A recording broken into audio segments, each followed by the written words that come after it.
Welcome to video number 7, Prevent Unauthorized Access. In this particular video, we are going to discuss how to protect your Amazon bucket so that other people cannot share the links to their friends and to other sites, and thereby what happens is you end up paying for people pirating your links. We have seen other people forget this crucial step and end up paying a lot of money in Amazon S3 at cost. Now, of course, while the costs are low, you're still paying for other people hot linking to you. So I'm going to teach you a specific way of developing an Amazon access policy that tells the bucket and says to it, unless somebody comes from a specific site, which is your site, deny them access. So let me go ahead and do that now. So to create a bucket policy, all you have to do is locate your bucket. So in this case, it's going to be testdomaindl. I'm going to right click and click on bucket policy. Now, this is going to kind of look like code, and it's going to look complex and overwhelming.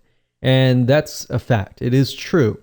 But since most of you are newbies, I'm going to show you how to create a bucket policy by getting a swipe file from CloudBerry.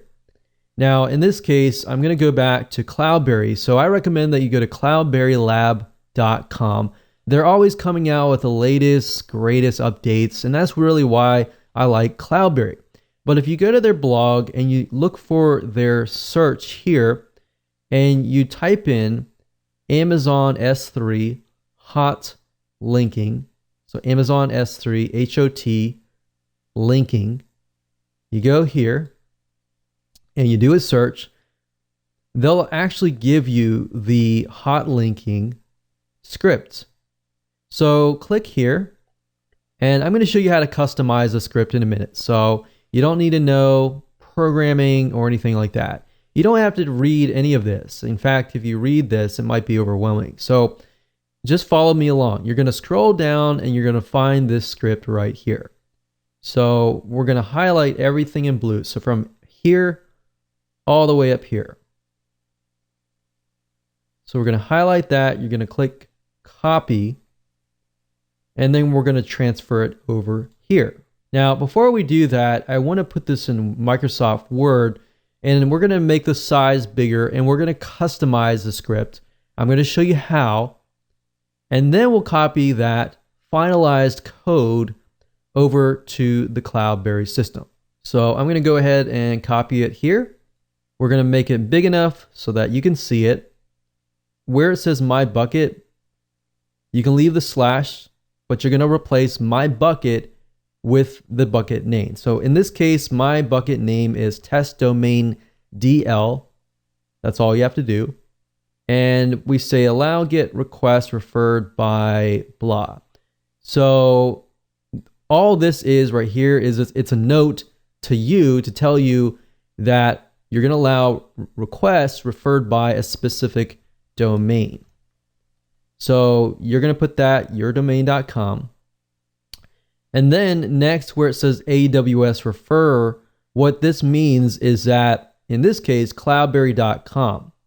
So you're telling the system that whatever files I upload into this bucket, only and only if somebody comes from cloudberry.com, or if they click on a downloadable file that is hosted, let's say for example on a WordPress site on cloudberrylab.com, then it'll work.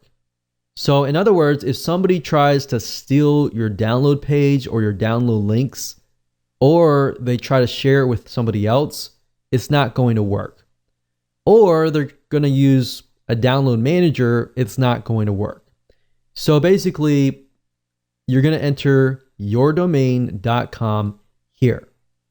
Now, it's going to show you other sites here, but what I recommend that you do is it says HTTPS. So unless you have a secure SSL certificate, you don't need the HTTPS.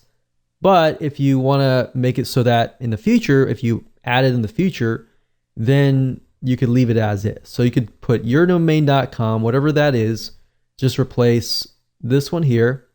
So this one here is the regular HTTP without the www. So you could put yourdomain.com. So just a different variation of it. And then of course, you don't need this. Now, the comma is only here if you want to add new domains. So in other words, if you wanted to add, let's say, yourdomain.net, and then you want to add an additional one, you got to put a comma in between. Now, you just saw how it tried to underline it, right?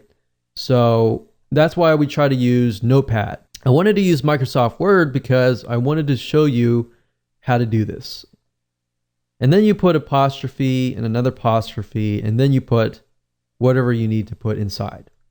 So basically, you're saying anytime this domain, this domain, this domain, or this domain, traffic comes from that, or the download page is located on that, it will work. If it's not, it will not work. So that's basically all it means. So now what you need to do is copy this. I'm not going to save. I'm actually going to copy it into Notepad because I want to remove any type of formatting. And this is where I normally edit as well. I normally do it in here. But once you're done with that, all we have to do is copy this into the policy script. So we can actually delete anything that's in here. And then we're going to paste that in here. We're going to click apply. And of course it says policy contains invalid domain. So I added real live domains and it works. So now I got to click OK and that's it. And like I said, the newbie way, if you ever forget or you don't have access to CloudBerry whenever you're watching this video, simply go to google.com, look for an S3 bucket policy, make sure the word hot linking is in it, and you'll find a lot of ones here. And all you do is customize it and you're good to go.